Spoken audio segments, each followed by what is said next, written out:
Hello আমার প্রিয় ছাত্রছাত্রীরা, বাঁকুড়া ইউনিভার্সিটির আন্ডারে যারা বিভিন্ন কলেজগুলোতে 6 সেমিস্টারে পড়াশোনা করছো, তোমাদের সিলেবাসে এবার কিন্তু একটা বিষয় রয়েছে। একক নাম্বার 1 এ মেজর পেপার 14 বলছি, 16 হবে মেবি, এক সেকেন্ড, 14 ঠিকই আছে 14।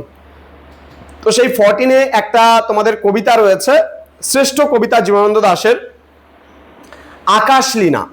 ওকে, এই কবিতাটি সম্পর্কে তোমাদের আজকে বিস্তারিত আমি আলোচনা করব।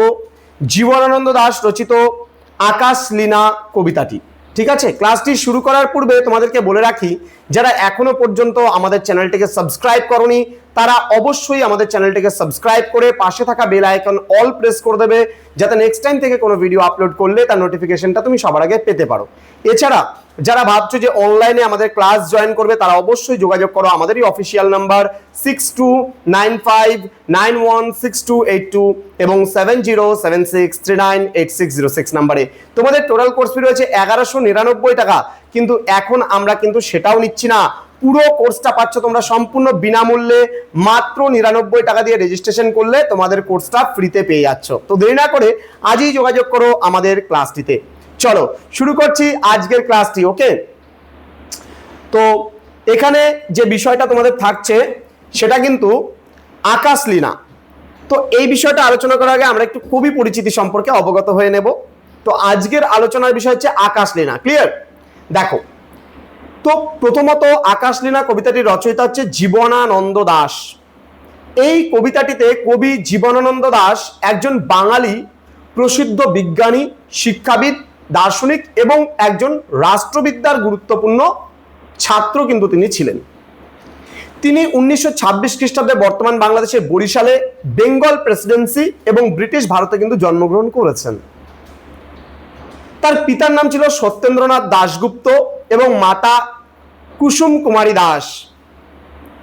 তিনি বরিশাল ব্রজমোহন স্কুল এবং কলকাতার প্রেসিডেন্সি কলেজে ইংরেজিতে অনার্স সহ বিএ এবং এমএ কিন্তু শেষ করেছেন।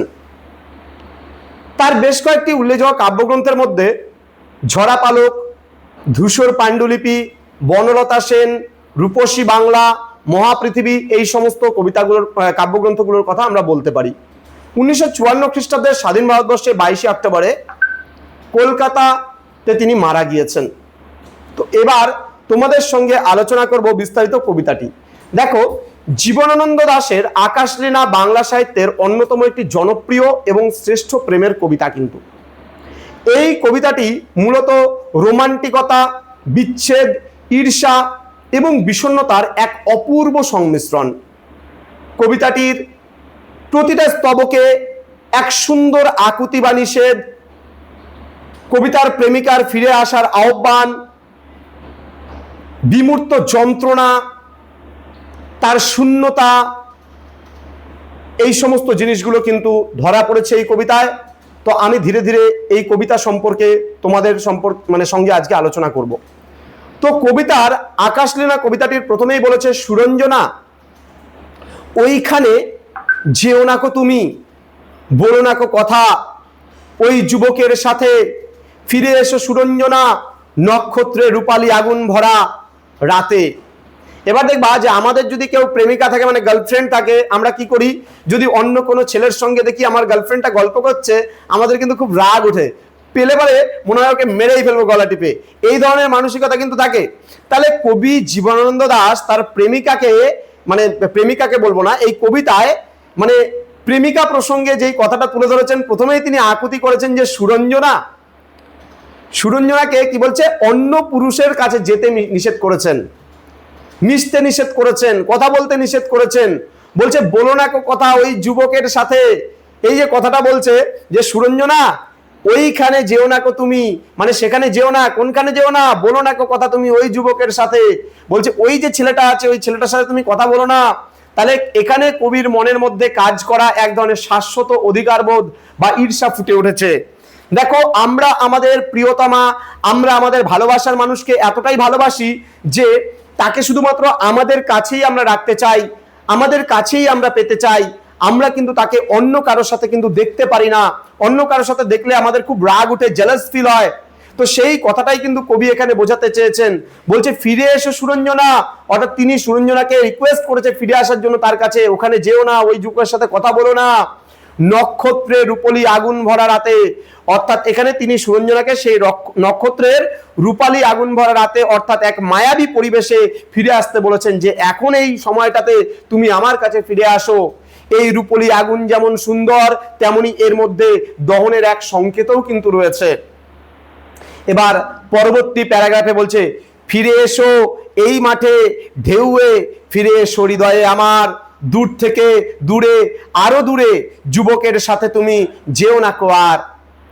অর্থাৎ দ্বিতীয় মানে প্যারাগ্রাফে আমরা দেখলাম, বা দ্বিতীয় যে স্তবকটা রয়েছে এখানে আমরা দেখলাম সুরঞ্জনা কবির যে প্রেমিকা রয়েছে, অর্থাৎ এখানে কথকের প্রেমিকা আমরা বলবো, তিনি তার প্রেমিকাকে ফিরে আসার জন্য অনুরোধ করেছেন, আহ্বান করেছেন।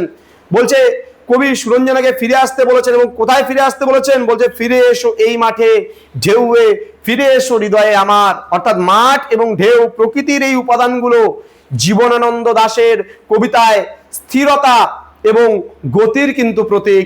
তিনি সুরঞ্জনাকে নিজের হৃদয়ে আশ্রয়ে পেতে, মানে ফিরে পেতে চাইছেন, যে আমার হৃদয়ে তুমি ফিরে আসো, যেও না কো আর ওই যুবকের সাথে। অর্থাৎ ওই যুবকের সাথে সুরঞ্জনাকে যেতে কবি নিষেধ করেছেন। তাই একই কথা বারবার বলার মাধ্যমে কবির ভেতরের যে হাহাকার, সেই হাহাকার প্রকাশ পাচ্ছে। অর্থাৎ সুরঞ্জনা সেই যুবকের সাথে দূরে চলে যাচ্ছে, যা কবি সহ্য করতে পারছেন না। তাহলে কবি তাকে ফিরে আসার আহ্বান করছেন বারবার। এবার তৃতীয় স্তবকে বলেছে কি কথা তাহার সাথে, তার সাথে আমরা নয়, তোমার কি কথা ছিল ওর সাথে? হ্যাঁ, এত কথা কিসের তোমার ওর সাথে, এত গল্প কিসের, তুমি ফোনে ব্যস্ত থাকো, কার সাথে ব্যস্ত থাকো? এখনকার দিনে আমরা এটা বলবো, আর তখনকার দিনে কবি দেখতে পাচ্ছেন, প্রত্যক্ষ করতে পাচ্ছেন। তাহলে কবির মনে কিন্তু আর সহ্য হচ্ছে না, বারবার হাহাকার, আমার গার্লফ্রেন্ড যদি আমার কাছে চলে যায়, আমার বুকে একটা শূন্যতা চলে আসবে। তো এই আকুতিটাই কিন্তু কবি এই কবিতার মধ্যে তুলে ধরেছেন। তাহলে এখানে বলছে কি কথা তাহার সাথে, তার সাথে আকাশের আড়ালে, আকাশে মৃত্তিকার মতো তুমি আজ, তার প্রেম ঘাস হয়ে আসো। অর্থাৎ এখানে এই অংশটিতে তৃতীয় স্তবকে এটা কিন্তু সবচেয়ে গভীর এবং সবচেয়ে জটিল যে জায়গায় কবিতাটির।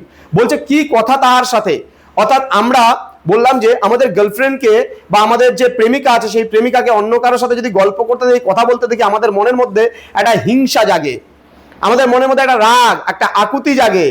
তো এখানে বলছে যে কি কথা তার সাথে, মানে তার সাথে, অর্থাৎ কবির মনে প্রচন্ড সংশয় যে ওই যুবকের সাথে সুরঞ্জনার কি এমন কথা থাকতে পারে যার অন্ত নেই, যার কোনো শেষ নেই, কথা বলেই যাচ্ছে। তো বলছে যা তার সাথে নেই, মৃত্তিকার মতো তুমি আজ, হ্যাঁ এখানে বলছে মৃত্তিকার মতো তুমি আজ, হ্যাঁ তার প্রেম ঘাস হয়ে আসো, তার প্রেম ঘাস হয়ে আসো। অর্থাৎ এর মানে কি বলছে, এখানে সুরঞ্জনাকে তুলনা করা হয়েছে মাটির অর্থাৎ মৃত্তিকার সাথে, আর সেই যুবকের প্রেমকে বলা হয়েছে ঘাস। অর্থাৎ ঘাস যেমন মাটিকে আঁকড়ে ধরে ঢেকে ফেলে, কবি মনে করছেন ওই যুবকের প্রেম বুঝি সুরঞ্জনাকে সেইভাবে আচ্ছন্ন করে ফেলছে। সুরঞ্জনা বুঝি ওই যে একটা আননোন যুবক আছে, অচেনা এক যুবক, সেই যুবকের প্রেমে মাতোয়ারা হয়ে গেছেন। তাই সুরঞ্জনা যেন ক্রমশ সেই অন্যের হয়ে যাচ্ছে কবির মনে হচ্ছে। তাই কবি আবার তাকে ফিরে আসার আকুতি জানিয়েছেন। এবং সর্বশেষ প্যারাগ্রাফে বলেছেন যে সুরঞ্জনা তোমার হৃদয় আজ ঘাস, বাতাসের ওপরে বাতাস, আকাশের ওপরে আকাশ। অর্থাৎ এর মধ্যে দিয়ে শূন্যতা প্রকাশ পেয়েছে কবির এবং অসীমতার কথা বলেছে। তাহলে শেষ স্তবকে আমরা দেখতে পাই এখানে কবির মানসিক পরিবর্তন হয়েছে। তোমার হৃদয়ে আজ ঘাস, মানে সুরঞ্জনার হৃদয় এখন সেই অন্য পুরুষের প্রেমের ঘাসে কিন্তু ছেয়ে গেছে। অর্থাৎ অন্য পুরুষের সঙ্গে কথা বলতে বলতে, অন্য পুরুষের সঙ্গে সময় কাটাতে কাটাতে সুরঞ্জনা কিন্তু তার প্রেমে অন্ধ হয়ে গেছে, বিভোর হয়ে গেছে। তাই কবির মনের মধ্যে একটা হাহাকার, একটা শূন্যতা কিন্তু ধরা পড়ছে। অর্থাৎ সে এখন অন্য কারো ভাবনায় বিভোর হয়ে আছে, নিমগ্ন হয়ে আছে। এবং সর্বশেষ দুটো লাইন বলেছে বাতাসের ওপরে বাতাস, আকাশের ওপরে আকাশ। এটি এক চরম শূন্যতা এবং নিষ্প্রিয়চ্ছতার একটা প্রকাশ বলতে পারি আমরা। এখানে সুরঞ্জনা এখন কবির ধরা ছোঁয়ার বাইরে চলে গেছে, মানে তাকে চাইলেও কবি আর ফিরে আনতে পারবে না। বলছে আকাশ যেমন অসীম, সুরঞ্জনার দূরত্ব কবির কাছে এখন ঠিক তেমনই এক দুর্ভেদ্য অসীম বলে মনে হচ্ছে। এক বিশাল হাহাকার আর নিঃসঙ্গতার মাঝে দিয়ে এই কবিতাটির কিন্তু শেষ হয়। তাহলে এখানে কবিতার একাকিত্ব, কবিতার তার প্রেমিকাকে না পাওয়ার যন্ত্রণা বেদনা এই কবিতার মধ্যে দিয়ে প্রকাশ পেয়েছে। সুরঞ্জনা এখানে রক্ত মাংসের মানবী হয়েও শেষ পর্যন্ত একটি অধরা সত্তা বা আকাশ হয়ে ধরা দিয়েছে, যাকে কবি আর কোনোদিন ফিরে পাবেন না। তো এই কবিতাটির মধ্যে দিয়ে এক ব্যর্থ প্রেমিকের গল্প, এক ব্যর্থ প্রিয়তমাকে হারানোর এক বিষণ্ণ আরতি প্রকাশিত হয়েছে এই কবিতার মধ্যে দিয়ে আকাশ লীনা। তো স্টুডেন্ট, আশা করি আজকের এই আমার বোঝানো কবিতাটি তোমাদের ভালো লেগেছে। যদি ভালো লেগে থাকে তাহলে অবশ্যই তোমার বন্ধুদের সঙ্গে একটিবার হলেও ভিডিওটি শেয়ার করো, যেন প্রত্যেকের কাছে আজকের এই বাংলা ক্লাসটি পৌঁছে যেতে পারে, তারা উপকৃত হতে পারে আমাদের এই ক্লাসগুলো পেয়ে। এবং মাত্র 99 টাকায় আমরা কোর্সটা দিচ্ছি, সমস্ত নোটস পত্র সাজেশনস ইচ এন্ড এভরিথিং আমরা করে দিচ্ছি মাত্র 99 টাকায়। 1199 টাকা আমাদের কোর্স ফি পুরো সেমিস্টারের, কিন্তু এখন আমরা সম্পূর্ণ অফারে দিচ্ছি 1199 টাকা পুরো ক্রস করে দাও, কোনো কোর্স ফি লাগবে না, ফ্রিতে অ্যাডমিশন নিতে পারবে।